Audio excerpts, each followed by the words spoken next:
Hey everyone, welcome back to Alf's Mustang Garage. Today we got a little quick tip for you, a little short video. We're about to install this 289 engine into this 66 Fastback. And before I install this, we're gonna bolt up our engine mount. But before we bolt up our engine mount, we're gonna install these cool little heat shields for the engine mount, just to kind of take a little bit of heat off of that rubberized mount and make your mounts last a little longer.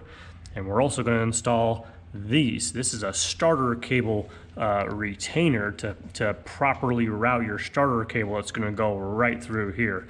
It's a nice, clean, slick little deal, and we'll install those before we do all this, because if you try and do it afterwards, it's a little bugger. So there will be links in the description for where you can get these.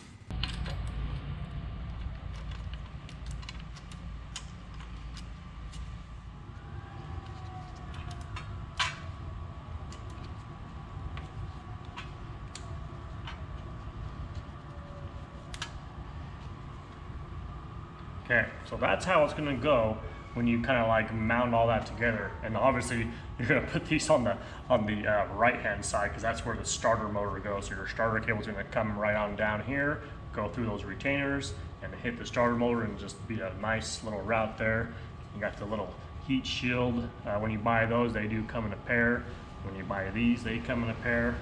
And we'll bolt all that up and drop this engine in the car. So quick tip for you. Hopefully that's helpful.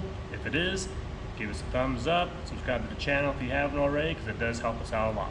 Thanks for watching.